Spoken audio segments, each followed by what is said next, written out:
Hello everyone, आप सभी का इस वीडियो लेक्चर में स्वागत है। आज की इस लेक्चर में हम विषुवतरेखीय क्षेत्र में निवास करने वाली जो सकाई जनजाति है, जो कि दक्षिण पूर्वी एशिया में निवास करती है, उसके बारे में जानेंगे या उसके बारे में परिचर्चा करेंगे। सकाई जो जनजाति है इसे सनोई के नाम से भी जाना जाता है। इस जो जनजाति का जो अन्य नाम है वो सनोई जनजाति भी है। ये जनजाति भी भूमध्य रेखीय प्रदेश में निवास करने वाली जो है जनजाति है। ये मलाया जो प्रदेश है उसके वनों में निवास करती है। इसका जो निवास क्षेत्र है वो सेमांग जनजाति के दक्षिण में जो है स्थित है।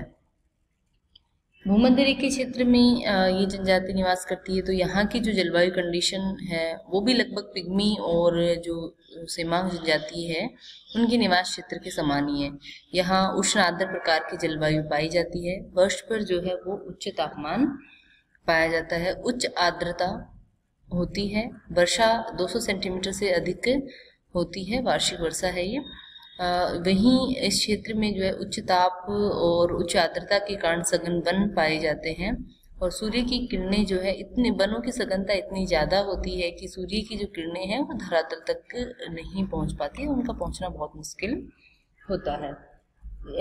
जंगल में अनेक जो है सघन वन होने के कारण जो अनेक छोटे बड़े जानवर पाए जाते हैं या विविध प्रकार के कीड़े मकोड़े वसीले सांप भी जो है वो निवास करते हैं। नेक्स्ट यदि हम देखें कि इनके जो शारीरिक लक्षण है, सकाई जनजाति जो है ऑस्ट्रेलाइट प्रजाति, वो दोनों निग्रो से रिलेटेड थी और ये ऑस्ट्रेलाइट प्रजाति से संबंधित है। इसका रंग जो है वो काला होता है। इसके अलावा जो है इनकी जो सिर जो है वो लंबा होता है, नाक मध्यम चौड़ी होती है, बाल जो है घुंघराले होते हैं। लगभग वही विशेषता होती है जो ऑस्ट्रेलाइट प्रजाति की होती है। इसके बाद हम देखें कि इनका जो आर्थिक क्रियाकलाप जो है वो क्या है, मुख्य व्यवसाय क्या है। इनका जो मुख्य व्यवसाय है वो वन पदार्थों का एकत्रीकरण और शिकार करना है। ये लोग जो है वनों से कंद मूल फल जो है वो एकत्रित करते हैं। वहीं जो जलाशय हैं उन जलाशयों से जो है मछली पकड़ने का कार्य भी करते हैं। मछली पकड़ने के साथ साथ ही ये कुछ छोटे पशुओं का शिकार करते हैं। सकाई लोग जंगलों के किनारे रहने वाले जो किसान हैं उनसे वस्तु विनिमय के द्वारा भोज्य पदार्थ भी प्राप्त करते हैं। इसके अलावा जो है इनके भोजन का ये भी सोर्स होता है। सकाई लोगों का जो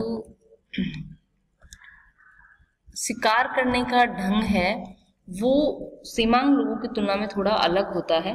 ये लोग शिकार के लिए फूक नली का प्रयोग, ब्लो पाइप होता है उसका प्रयोग करते हैं, जबकि सेमांग जो लोग हैं वो जो है धनुष बाण का प्रयोग करते थे। फूक नली क्या होती है कि बांस की 3 से 4 मीटर लंबी बांस की नली होती है। इसके बीच से होकर तीर या सींखें फेंकी जाती हैं। इनके जो अग्रभाग है वो नुकीले और विषाक्त युक्त होते हैं। ये जो है 25 से 30 मीटर तक प्रहार किया जा सकता है इस फूक नली से।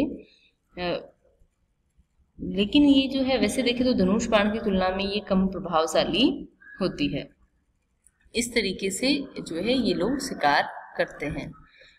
अब देखें कि इनके जो औजार जो हैं वो अभी हमने बात करके फूक नली का ये प्रयोग करते हैं, जो कि बांस की बनी हुई होती है।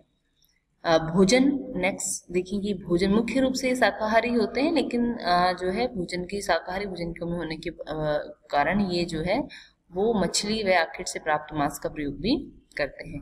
ये जो जनजाति है जंगलों से एकत्रित किए हुए कंद मूल फल जो है उनका प्रयोग अपने भोजन में करते हैं, किंतु ये लोग थोड़ी थोड़ी मात्रा में मछली व आखिर से प्राप्त मांस का प्रयोग भी करते हैं। सकाई भोजन को पकाकर अथवा कच्चा दोनों ही रूप में, ये भोजन को कच्चा भी खाते हैं और पकाकर दोनों ही रूप में ये भोजन को ग्रहण करते हैं। वो इनकी जो है वो कंडीशन पे डिपेंड करता है कि वो किस तरीके का भोजन ग्रहण कर रहे हैं।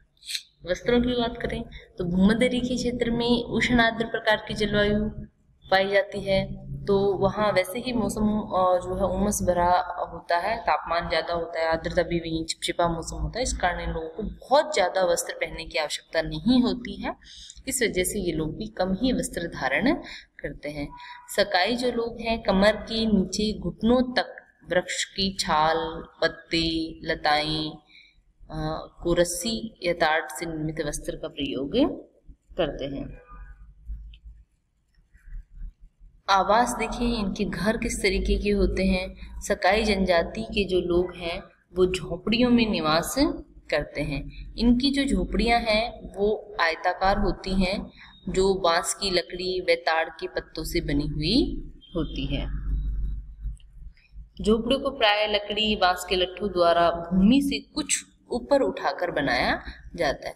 जमीन पर जो जंगली जीव जंतुओं के आक्रमण का जो खतरा रहता है, इसलिए ये लोग जो है अपने जो झोपड़ियां हैं वो जमीन से ऊपर, चाहे लकड़ी के द्वारा या बांस के जो लट्ठे हैं उनके द्वारा उन्हें ऊपर उठाकर जो है वो अपनी झोपड़ियों का निर्माण करते हैं, ताकि आर्द्रता जो है हिंसक पशुओं से इनकी सुरक्षा हो सके।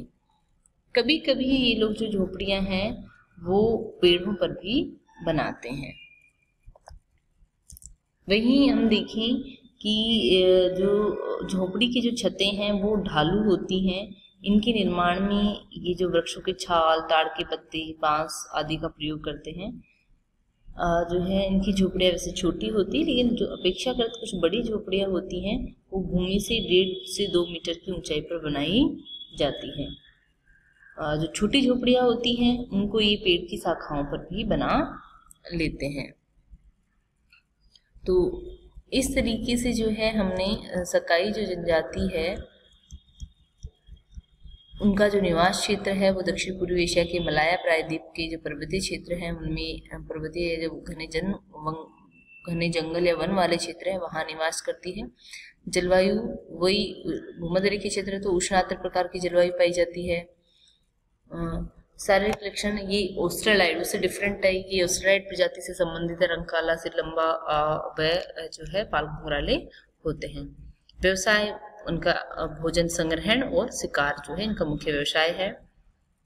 औजार बांस से नली हुई, बांस की नली से, बांस से बनी हुई फूक नली का प्रयोग करते हैं वहीं, और कुछ औजार जो है वो पत्थर से बने हुए हैं उनका भी ये प्रयोग करते हैं। भोजन शाकाहारी और मांसाहारी दोनों ही तरीके का है। जो इनकी वस्त्र हैं वो वृक्षों की छाल, पत्ते व लताओं से बने हुए होते हैं, और आवास जो है ये झोपड़ियों में निवास करते हैं। इस तरीके से हमने जो आपकी सेकंड यूनिट है मानव एवं पर्यावरण के आपसी जो अंतर संबंध हैं, किस तरीके से जो है पर्यावरण मानव पर प्रभाव डालता है और मानव पर्यावरण पर प्रभाव डालता है, उसमें जो है आपकी विश्व की विभिन्न जनजातियों के बारे में पढ़ा जाता है। उनमें से हमने विषुवत रेखीय जो क्षेत्र है उसमें निवास करने वाली जो 3 जनजातियां हैं, पिग्मी, सेमांग और सकाई, इनके बारे में हमने डिटेल में पढ़ा। एग्जाम में आपसे किसी भी जो है जनजाति के बारे में पूछा जा सकता है कि इस जनजाति को आप समझाइए, इसकी जो है पर्यावरण का इस जनजाति पर प्रभाव को बताइए।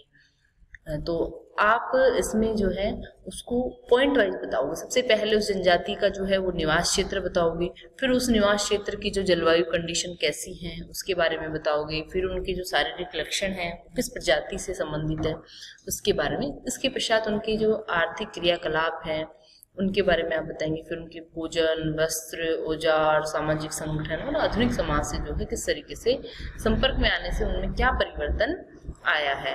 तो पॉइंट टू पॉइंट जो है एक्सप्लेन करते हुए हमें किसी भी जनजाति को जो है वो समझाना है। धन्यवाद।